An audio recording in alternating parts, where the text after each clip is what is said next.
Good morning students.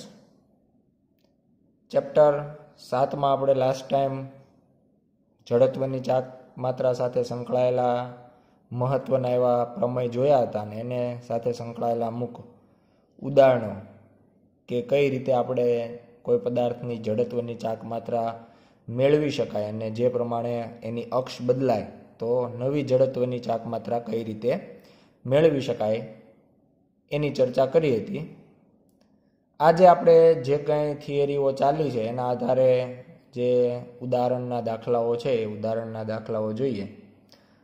ઉદાહરણનો 8મો દાખલો, 70 centimetre લાંબા અને 4 કેજી દળના એક ધાતુના સળિયાને બંને છેડેથી 10 સેન્ટીમીટર દૂર મૂકેલ બે છરીધાર પર ગોઠવેલ છે. એક છેડાથી 30 સેન્ટીમીટર દૂર એક 6 કેજી બોજને લટકાવવામાં આવેલ છે.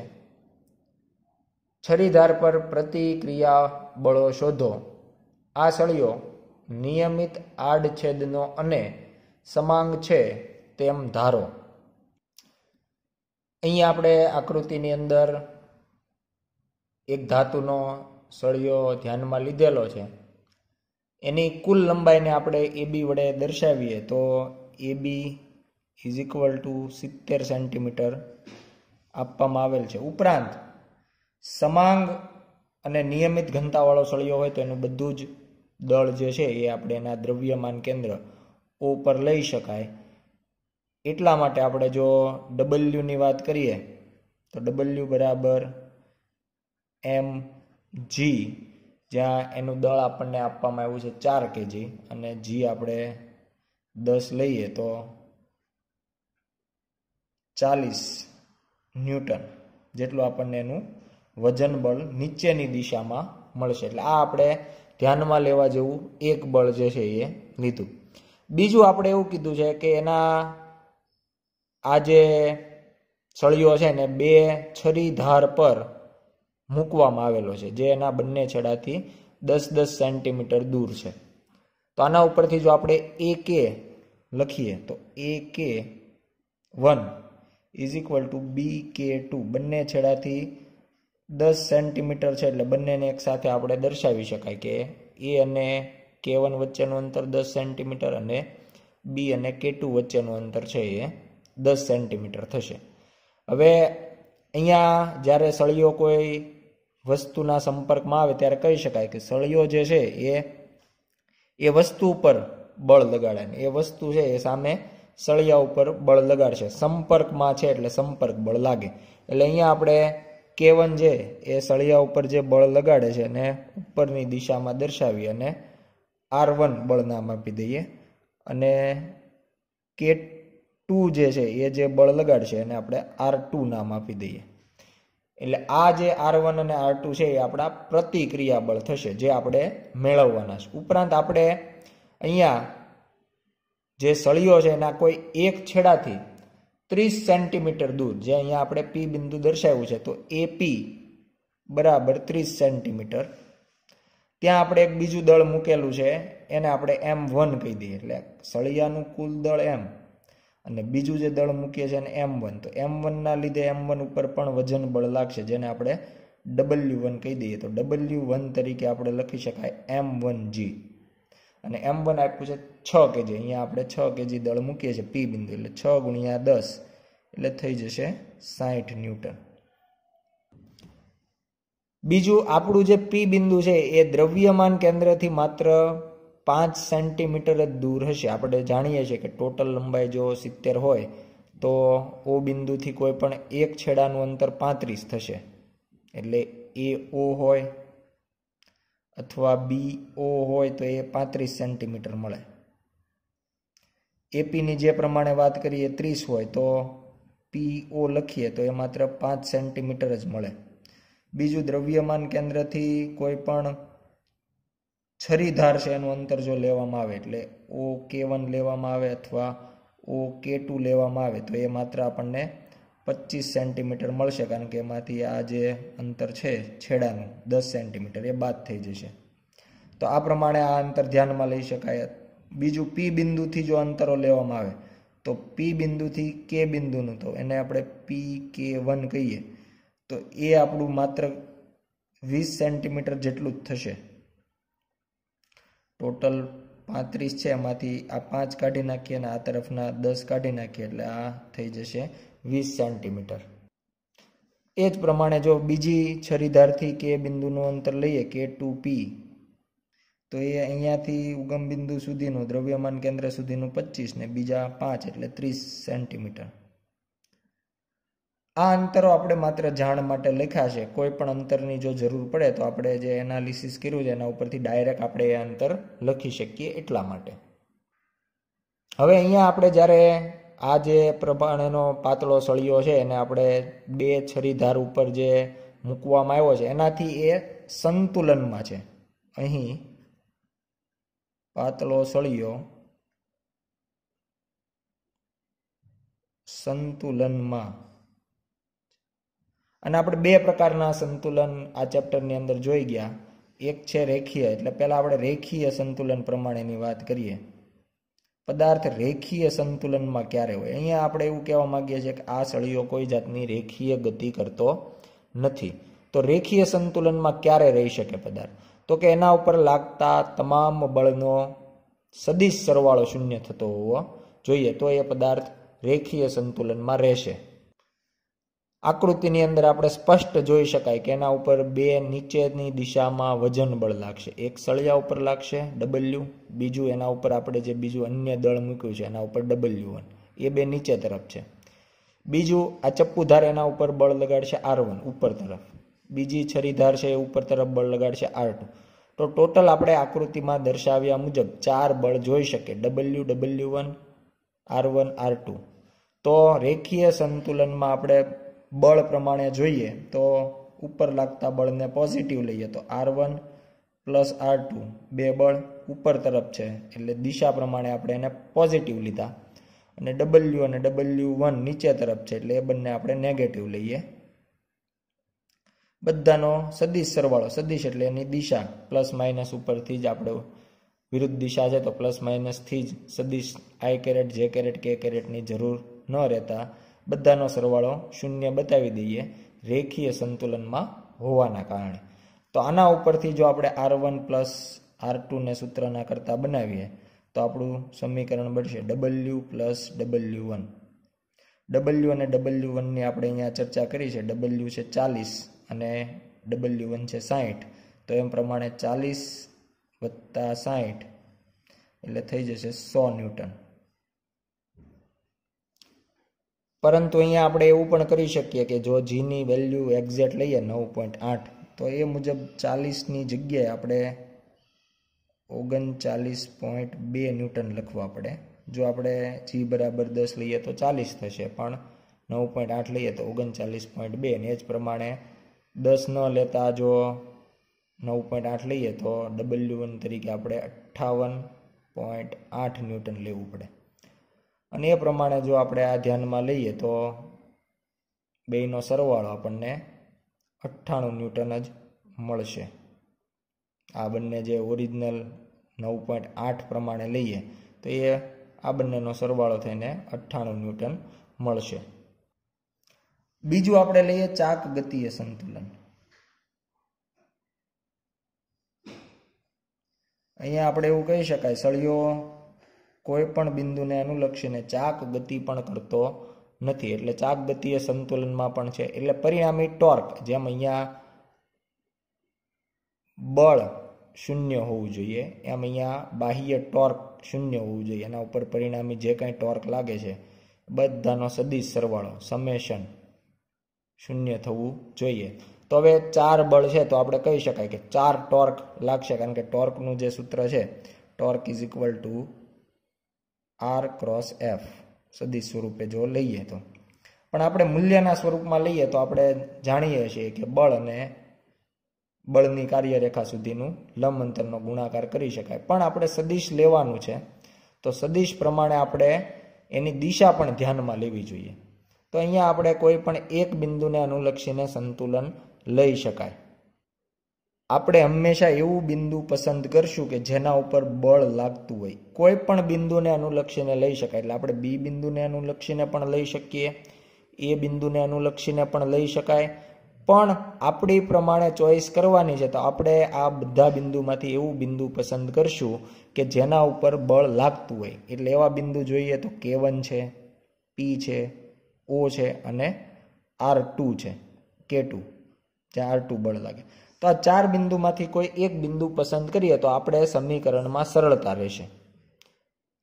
એના માટે ધારો કે કોઈ પણ બિંદુ ચાલે, પણ આપણે ધારો કે O બિંદુ પસંદ કરીએ છીએ. O બિંદુને અનુલક્ષીને આપણે ટોર્કની વાત કરીએ. એટલે બધા જ અંતરો આપણે ક્યાંથી માપવાના થશે? O બિંદુથી. એટલે આપણે આવી ભ્રમણાક્ષ લીધી છે કે આ ભ્રમણાક્ષને અનુલક્ષીને ચાક ગતિ થતી નથી.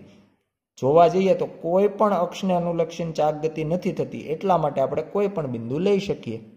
તો એના માટે O બિંદુને અનુલક્ષીને લઈએ. એનો એક ફાયદો એ છે કે O બિંદુ ઉપર જે બળ લાગે છે એનું લંબ અંતર ત્યાંથી ને ત્યાંથી શૂન્ય થાય. એટલા માટે એક બળ ઘટી જશે. એટલા માટે આપણે એવું બિંદુ પસંદ કરતા હતા કે જ્યાં ખરેખર બળ લાગતું હોય. જો આપણે K2 બિંદુને અનુલક્ષીને વાત કરતા હોય તો R2 વાળું જે લંબ અંતર છે એ શૂન્ય થઈ જાય. જો આપણે P બિંદુને અનુલક્ષીને કરતા હોઈએ તો W1 ને અનુલક્ષીને જે લંબ અંતર હોય એ શૂન્ય થઈ જાય. એટલા માટે તો આપણે O બિંદુ પસંદ કર્યું છે. તો O બિંદુથી જ શરૂઆત કરીએ કે બળ કેટલું લાગે છે? W. ત્યાંનું લંબ અંતર તો કે 0. એટલે આપણે જે R, F, sin θ લેતા હોઈએ સમીકરણ, એમાં F એટલે બળ, એ લખ્યું W, અને R sin θ એટલે બળનું ઉગમ બિંદુથી લંબ અંતર, એટલે ઉગમ બિંદુ આપણું O છે, તો લંબ અંતર થશે 0. બીજું લઈએ W1, તો W1 બળ થશે, એનું લંબ અંતર, તો અહીંયા આપણે એનું અંતર દોરીએ તો આ પ્રમાણે દોરાશે અને એ સ્પષ્ટ કહી શકાય એ લંબ અંતર જ છે. એટલે PO જે છે એનું લંબ અંતર થશે. પણ આ ટોર્કની દિશા કઈ? અહીંયા આપણે દિશા મેળવવાની જરૂર નહોતી, કારણ કે એના ઉપર કોઈ અંતર આવતું નહોતું. એટલે એને ગુણ્યા 0 જ થવાનું છે, પ્લસ હોય કે માઇનસ ચાલે. પણ અહીંયા આપણે એની દિશા જરૂરી છે. હવે અહીંયા આપણે જે અંતર માપ્યું એ આ દિશામાં માપ્યું. આપણે P થી O તરફ તીર દર્શાવ્યું છે, આમ માપવાનું. બધું જ અંતર આપણે ઉગમ બિંદુથી માપતા હોઈએ. અને W1 છે એ બળની દિશા નીચે. એટલે અહીંયા આપણે જો R ની દિશા દર્શાવીએ તો આ પ્રમાણે થશે. O બિંદુથી P તરફ, O થી P તરફ આમ. અને W1 ની દિશા લઈએ તો એ નીચે તરફ. અને આપણે જો જમણા હાથનો સ્ક્રૂનો નિયમ વાપરીએ અથવા અંગૂઠાનો નિયમ, તો પહેલો R અને બીજો F, તો આંગળીઓ જે છે એ જમણા હાથની આંગળીઓ પહેલા R તરફ રહે એવી રીતે રાખવાની અને F તરફ વાળવાની. તો R થી F તરફ વાળીએ તો અંગૂઠો ઉપર તરફ આવશે. એટલે ટોર્ક ઉપરની દિશામાં લાગે છે. અથવા જો સ્ક્રૂને પણ અહીંયા મૂકીને ફેરવીએ તો R થી F તરફ ફેરવતા એ વિષમ ઘડી દિશા થાય. વિષમ ઘડી દિશામાં સ્ક્રૂ બહાર તરફ, એટલે કે ઉપર તરફ ખસે. તો અહીંયા સ્પષ્ટ છે કે ઉપર તરફ. તો ઉપર તરફની દિશાને આપણે પોઝિટિવ લઈ લઈએ. એટલે આ જે ટોર્ક છે આપણું મળશે પોઝિટિવ. એટલે આ બે બળના લીધેના ટોર્ક થઈ ગયા W અને W1. ત્રીજું બળ લઈએ R1. એટલે બળ છે R1. લંબ અંતર, તો ત્યાંથી O બિંદુથી લંબ અંતર એટલે કેટલું થશે? તો કે OK1. OK1. પણ અહીંયા આપણે જો ટોર્કની દિશા મેળવીએ તો અંતર તો આ તરફ જ માપ્યું છે, એટલે અંતર આમ O થી K1. અને અહીંયા જે બળ છે એ ઉપર તરફ લાગે છે. તો અહીંયા આપણે જોઈએ તો O બિંદુથી K1 એટલે આ તરફ, અને બળ જે છે ઉપર તરફ લાગે, એટલે બળની દિશા આમ ઉપર દર્શાવવી પડશે. અને હવે જો આપણે આંગળીઓ પહેલેથી આરની દિશા, અંતરની દિશામાં રાખીએ અને બળ તરફ ફેરવીએ તો બળ તરફ ફેરવતા આમ કરવું પડે, તો એ નહીં થાય. એટલે પહેલેથી આપણે આંગળીઓ આમ રાખશું અને આ રીતે ફરશે તો મુઠ્ઠી વળશે અને અંગૂઠો છે એ નીચે તરફ જશે. સ્પષ્ટ તમે આકૃતિમાં જોઈ શકો છો. અંગૂઠો નીચે તરફ જાય એટલે ટોર્ક નીચેની દિશામાં. જો ઉપરની દિશામાંનું ટોર્ક આપણે W1 ના લીધે બહાર લીધું, એ પોઝિટિવ હતું, તો આનું જે ટોર્ક છે એ અંદર જાય છે એટલે નેગેટિવ લેવું પડે. એટલે આ જે છે એ નેગેટિવ મળશે. છેલ્લું લઈએ R2 ના લીધે, તો R2 અંતર થશે OK2. અને એના માટે જો દિશા લઈએ તો અંતર હવે આ દિશામાં માપેલું છે. આ બધા જ અંતરો છે એ બધા બળને લંબ જ છે. એટલે લંબ અંતરમાં ડાયરેક્ટ એનું જે અંતર છે આવશે. અહીંયા અંતરની જે દિશા છે આ પ્રમાણે આવશે અને બળ જે છે એ R2 ઉપર તરફ લાગે છે. એટલે ઉપર તરફ જો આપણે બળ દર્શાવીએ તો અહીંયા આપણે આ પ્રમાણે દર્શાવી શકાય. અને જમણા હાથના અંગૂઠાના નિયમ પ્રમાણે જોઈએ તો આરની દિશામાં આંગળીઓ પહેલાં રાખીએ અને F તરફ એટલે કે ઉપર તરફ લઈ જઈએ તો અંગૂઠો આવશે બહાર તરફ. એટલે જે ટોર્ક છે એ આ કિસ્સામાં આપણને બહાર તરફ મળવાનું છે. અને બહાર તરફ જો ટોર્ક મળવાનું હોય તો એનાથી હવે આપણે આ જે ટોર્ક છે એને બહાર તરફ પોઝિટિવ લઈએ છીએ. એટલે આ પોઝિટિવ આવશે ઇઝ ઇક્વલ ટુ 0. એટલે પરિણામી ટોર્ક તો શૂન્ય છે કારણ કે કોઈ જાતની ચાક ગતિ થતી નથી. તમે કદાચ જો આપણે O બિંદુની જગ્યાએ P બિંદુને અનુલક્ષીને આખા ટોર્કની વાત કરી હોત તો અહીંયા જે P બિંદુને અનુલક્ષીને બળ છે એના સાથે જે અંતર આવે એ શૂન્ય આવે ને બાકીના બધા અંતરો છે એ P બિંદુને અનુલક્ષીને મૂકવાના થાય. જેમ અહીંયા આપણે O બિંદુને અનુલક્ષીને બધા બળ લખ્યા છે તો એ પ્રમાણે P બિંદુને અનુલક્ષીને અથવા તો K1 અથવા K2 જે બિંદુને અનુલક્ષીને આપણે લખતા હોઈએ એ થાય. અહીંયા જે બિંદુએ બળ લાગતા હોય એમાંનું બિંદુ પસંદ કરવાનો એક ફાયદો એ છે કે એના લીધે એના ઉપર જે બળ લાગતું હોય એનો ગુણાકાર આપણને શૂન્ય મળે. અહીંયા આપણી પાસે જે બંને સંપર્ક બળવાળા પદ છે અને જો સમીકરણની બીજી તરફ લઈ જઈએ તો પહેલું જે R1 વાળું પદ છે એ પ્લસ થઈ જશે. બીજું જે R2 વાળું પ્લસ છે બીજી બાજુ જાય એટલે માઇનસ થઈ જશે. અને એમાંથી OK1 અને OK2 એ આપણે જાણીએ છીએ કે બંને સરખા જ છે 25 સેન્ટીમીટર જેટલા. એટલે એ બંનેમાંથી કોમન તરીકે OK જ લખીએ ઇઝ ઇક્વલ ટુ આ બાજુ W1 એઝ ઇટ ઇઝ રહેશે અને એનું અંતર જે છે PO અથવા OP તો એ આપણી પાસે 5 સેન્ટીમીટર એઝ ઇટ ઇઝ રહેશે. એટલે આ પ્રમાણેનું સમીકરણ બને. અને હવે જો આપણે R1 માઇનસ R2 મેળવીએ તો R1 minus R2 is equal to W1 તરીકે લઈએ આપણે 58.8 ગુણ્યા અંતર PO એટલે 5 ભાગ્યા OK જે છે એ છેદમાં આવશે તો OK જે છે એ 25 અને આના ઉપરથી આપણે અહીંયા 5 કેન્સલ થશે 58.8 ભાગ્યા 5 જેનો જવાબ મળશે 11.76 ન્યૂટન.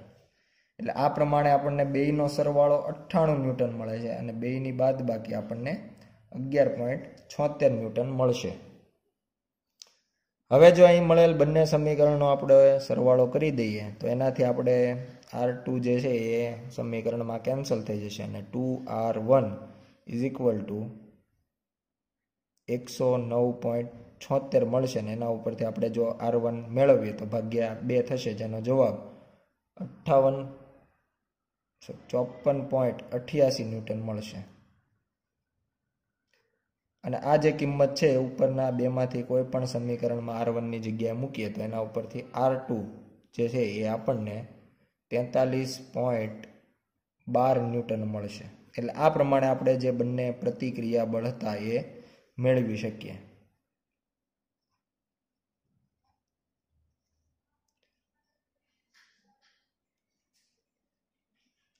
ત્યારબાદ જોઈએ 9મો દાખલો.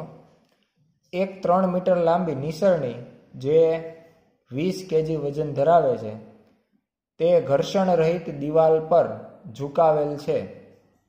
આકૃતિમાં દર્શાવ્યા પ્રમાણે તેનો નીચેનો છેડો દિવાલથી 1 મીટર દૂર છે.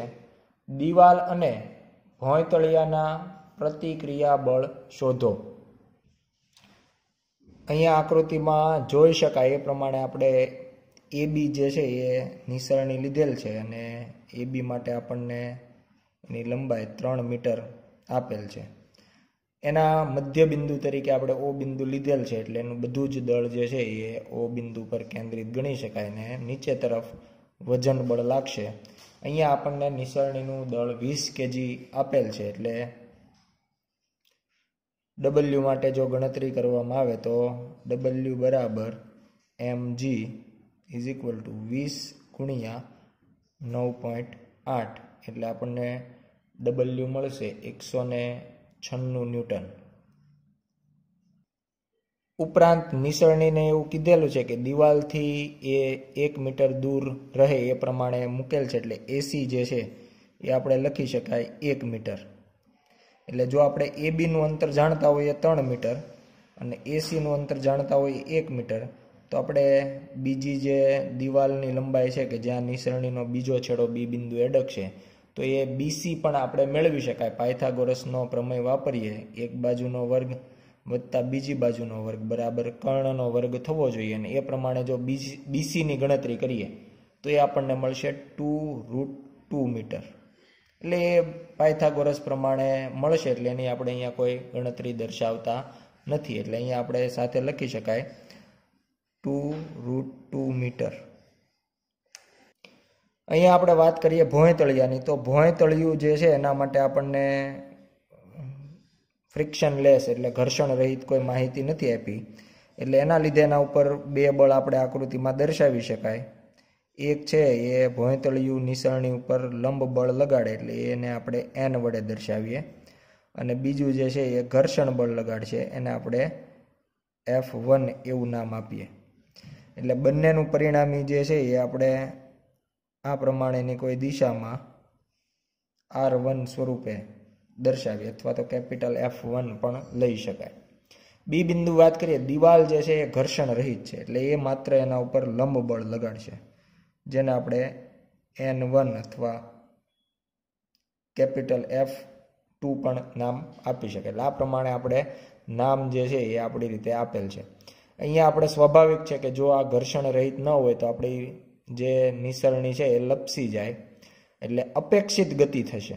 લપસી જાય પણ ખરેખર ઘર્ષણ છે એટલે લપસતી નથી, એટલે અપેક્ષિત ગતિ કરતાં વિરુદ્ધ દિશામાં ઘર્ષણ બળ હોય, એટલે એટલા માટે આપણે સી બિંદુ તરફ ઘર્ષણ બળ લીધેલ છે. પહેલામાં પહેલી બાબત લઈ શકાય કે અહીંયા નિસરણી જે છે એ સંતુલનમાં છે, અને એના માટે પહેલી ગણતરી આપણે કરીએ રેખીય સંતુલન. તો આકૃતિમાં આપણે ટોટલ કુલ 4 બળ છે એ જોઈ શકાય. એક નિસરણીનું જે નીચે વજન બળ છે W, દિવાલ દ્વારા જે નિસરણી ઉપર લાગે છે N1, ભોંયતળિયા દ્વારા જે નિસરણી ઉપર લાગે છે એવું લંબ બળ અને ઘર્ષણ બળ. એટલે આ પ્રતિક્રિયા બળ તરીકે આપણે N અને F બંનેની ગણતરી કરવાની, અથવા તો પરિણામી એ બંનેનો પરિણામી R1 ની ગણતરી કરવાની. એટલે અહીંયા આપણે N અને F ની અલગ અલગ જુદી ગણતરી કરશું. તો એ પ્રમાણે જોઈએ તો રેખીય સંતુલનમાં અહીંયા જોઈ શકાય કે બે બળ એવા છે કે જે વિરુદ્ધ દિશામાં થશે, N અને W. ઉપરાંત N1 અને F1 પણ એવા છે કે વિરુદ્ધ દિશામાં. એટલે અહીંયા આપણે X અને Y અક્ષને અનુલક્ષીને અલગ અલગ સંતુલન લઈએ. X અક્ષને અનુલક્ષીને લઈએ તો એનાથી આપણે જે સમક્ષિતિજ હોય, X અક્ષ એટલે આડી અક્ષ, એને અનુલક્ષીને લઈએ તો જોઈ શકાય કે F1 એ X અક્ષની દિશામાં છે અને N1 એ ઋણ X અક્ષની દિશામાં. એટલે બેનો પરિણામી જે છે એ આપણને 0 મળવો જોઈએ. F1 ને આપણે પોઝિટિવ લઈએ F1, અને N1 ને નેગેટિવ -N1 = 0. ઉપરાંત Y અક્ષને અનુલક્ષીને લઈએ, Y અક્ષ એટલે કે આપણી ઊભી અક્ષ, તો ઊભી અક્ષને અનુલક્ષીને જો લઈએ તો N ઉપર તરફ છે એને પોઝિટિવ લઈએ, W નીચે તરફ છે એટલે એને નેગેટિવ લઈએ, અને એનો પરિણામી 0 થશે. તો આ પ્રમાણે આપણે સમીકરણ 1 અને સમીકરણ 2 આપી શકાય. અહીંયા સમીકરણ 2 પ્રમાણે આપણે પહેલેથી W જે છે એની કિંમત જાણીએ છીએ 196.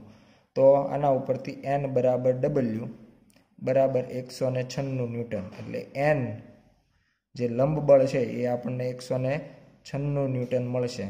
હવે વાત કરીએ F1 અને N1 કે જેનાથી આપણે F1 મેળવવાનું છે. તો એના માટે બીજું સંતુલન લઈએ, ચાક ગતિય સંતુલન.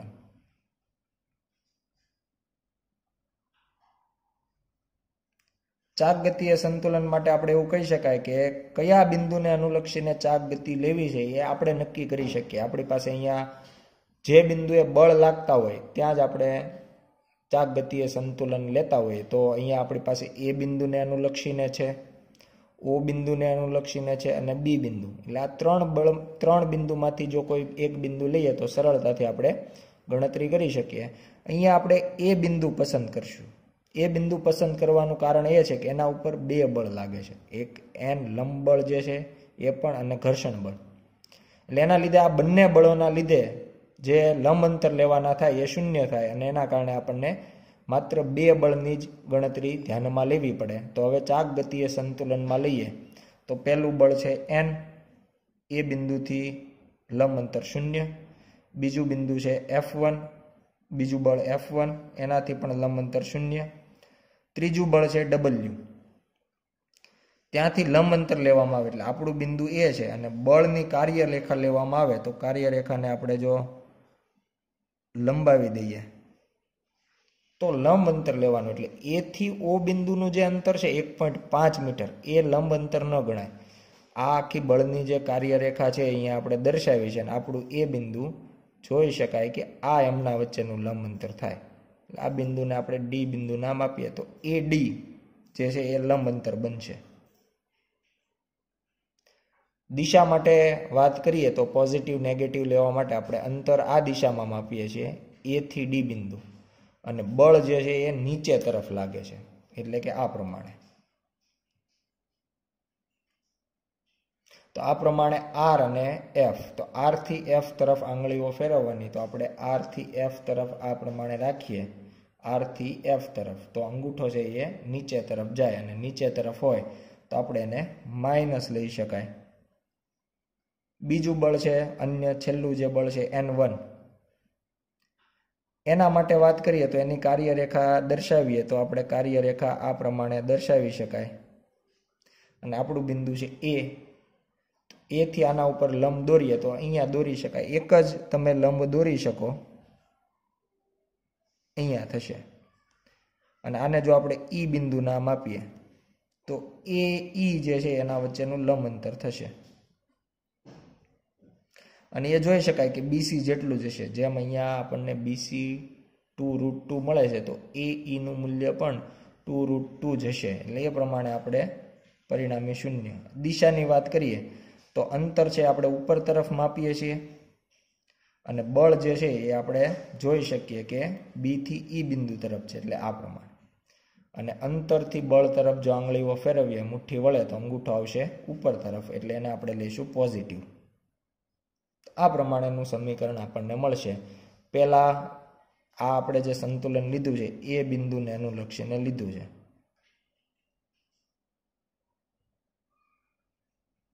એટલા માટે બંને બળો પહેલા જે છે એ બિંદુએ જ લાગે છે, એટલે અંતર 0 એવા. આના ઉપરથી આપણે લખી શકાય કે N1 એ ઈની જગ્યાએ આપણે બીસી લખી દઈએ ઇઝ ઇક્વલ ટુ, આ પદ ડાબી બાજુ રાખ્યું, બીજું પદ છે માઇનસ, એને જમણી બાજુ લઈ જઈએ, WAD. અને આના ઉપરથી જો N1 આપણે મેળવીએ તો N1 WAD ના છેદમાં BC. W જે છે 196 ન્યૂટન, AD તો AD જે છે AC આપણે જાણીએ છીએ 1 મીટર છે, તો AD છે એ 0.5 મીટર બનશે, અડધું, ભાગ્યા BC 2√2. અને આખી ગણતરી કરીએ તો એના ઉપરથી આપણને N1 જે છે એ મળશે 34.6 ન્યૂટન.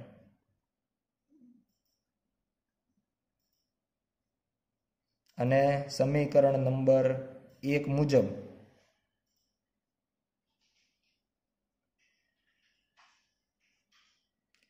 N1 બરાબર F1, અહીંયા આપણે N1 ને આ તરફ લેવી તો F1 અને N1 બેના મૂલ્યો સરખા હોય, અને એના ઉપરથી આપણને F1 પણ 34.6 ન્યૂટન જ મળશે, જે આપણા પ્રતિક્રિયા બળો હતા, જે આપણે N અને F1 મેળવવાના હતા. તો એ બંનેના મૂલ્યો N તરીકે આપણે W લીધું જે 196 ન્યૂટન મળ્યું, અને F1 તરીકે N1 લીધું જે 34.6 ન્યૂટન મળે છે. હવે જો આ બંને બળોનું પરિણામી આપણે R1 લેતા હોય તો R1 માટે આપણે લખી શકાય R1 is equal to √n² plus F1². એટલે n² અને F1² બેના જે મૂલ્યો છે n અને f ના, એ કિંમત મૂકી અને આપણે બંનેનું પરિણામી R1 જે છે એ મેળવી શકાય, અને એ લગભગ 199 ન્યૂટન જેટલું મળશે. ઉપરાંત આપણે એવું પણ કહી શકીએ કે આ બળ ભોંયતળિયા સાથે કેટલાનો ખૂણો બનાવે, એટલે ધારો કે R1નો ખૂણો થીટા અથવા આલ્ફા લઈએ આપણે, કે આ ભોંયતળિયા સાથે R1 આલ્ફા કોણ બનાવે, તો એ આલ્ફા કોણ પણ મેળવી શકાય. એના માટે આપણે tan આલ્ફા સૂત્રનો ઉપયોગ કરી શકાય કે tan alpha is equal to y ઘટકના છેદમાં x ઘટક, y ઘટક એટલે n, x ઘટક એટલે f1. તો બંને જાણીતા મૂલ્યો છે એટલે એના ઉપરથી આપણે tan ઇન્વર્સ લઈ અને કિંમતો મૂકી દઈએ. 196 ભાગ્યા 34.6 ભાગાકાર કરીને એને tan ઇન્વર્સ મેળવીએ તો એ લગભગ આપણને અરાઉન્ડ 80 ડિગ્રી જેવો કંઈક ખૂણો જે છે એ મળશે. તો આ પ્રમાણે આપણે પ્રતિક્રિયા બળ R વિશેની સંપૂર્ણ માહિતી, એના બંને ઘટકો કેટલા હશે, એ પોતાનું મૂલ્ય કેટલું હશે અને x અક્ષ સાથેનો કોણ કેટલો હશે, બધી જ રાશિઓ મેળવી શકાય. ત્યારબાદ જોઈએ 12મો દાખલો. કોઈ એક પાતળી રીંગની તેના વલયના સ્પર્શકને અનુલક્ષીને જડત્વની ચાક માત્રા કેટલી હશે. અહીંયા આકૃતિની અંદર આપણે એક પાતળી એવી રીંગ દર્શાવેલ છે, જેનું દ્રવ્યમાન કેન્દ્ર આપણે O વડે દર્શાવીએ. જો હવે આપણે કોઈ ઊભી અક્ષ ધ્યાનમાં લઈએ તો ઊભી અક્ષ આ પ્રમાણે હોય અને એને અનુલક્ષીને જો આપણી રીંગ ભ્રમણ કરતી હોય તો એને અનુલક્ષીને જડત્વની ચાક માત્રાને આપણે IC વડે દર્શાવીએ તો એ mr², જે આપણને ખબર છે. પણ જો આપણે કોઈ વ્યાસને અનુલક્ષીને ભ્રમણ કરાવીએ તો એને આપણે I ડાયામીટર એવું કહી શકાય, અને લંબ અક્ષના પ્રમેય મુજબ આપણે mr²/2 હોય એ જાણીએ છીએ વ્યાસને અનુલક્ષીને. અહીંયા આપણને પૂછવામાં આવ્યું છે કે આપણે કોઈ એવી અક્ષ પસંદ કરીએ કે જેના વલયના સ્પર્શક સ્વરૂપે હોય, એટલે વલયના સ્પર્શક સ્વરૂપે જો લઈએ તો આપણે જોઈ શકાય કે વ્યાસમાંથી પસાર થતી અક્ષ અને વલયના સ્પર્શકને અનુરૂપ જે અક્ષ છે એ બંને એકબીજાને સમાંતર બને અને એમના વચ્ચેનું લંબ અંતર જો લઈએ તો એ રીંગની ત્રિજ્યા જેટલું, એટલે કે R જેટલું હોય. તો હવે આપણે જો નવી જે અક્ષ છે સ્પર્શક સ્વરૂપે એને અનુલક્ષીને જડત્વની ચાક માત્રાને આપણે I ટેજન્ટ એવું નામ આપીએ તો એ જે એને ડાયામીટરને અનુલક્ષીને જડત્વની ચાક માત્રા છે એ વત્તા md², એટલે કે અહીંયા આપણે સમાંતર અક્ષનું પ્રમેય વાપરી શકાય, બંને અક્ષ એકબીજાને સમાંતર હોવાના કારણે. અને અહીંયા જે દ્રવ્યમાન કેન્દ્રમાંથી વ્યાસમાંથી પસાર થાય છે એ ડાયામીટર જે છે એ mr²/2 છે. ઉપરાંત જે લંબ અંતર છે d એ આકૃતિમાં દર્શાવ્યા પ્રમાણે ત્રિજ્યા જેટલું, એટલે R જેટલું છે. લસા 2 આવશે, mr² + 2mr², નાથી મળશે આપણને 3/2 mr². તો આ પ્રમાણે આપણે કોઈ સ્પર્શક રૂપે જો અક્ષ લઈએ અને રીંગને ભ્રમણ કરાવીએ તો જડત્વની નવી ચાક માત્રા 3/2 mr² જેટલી મળે. આભાર.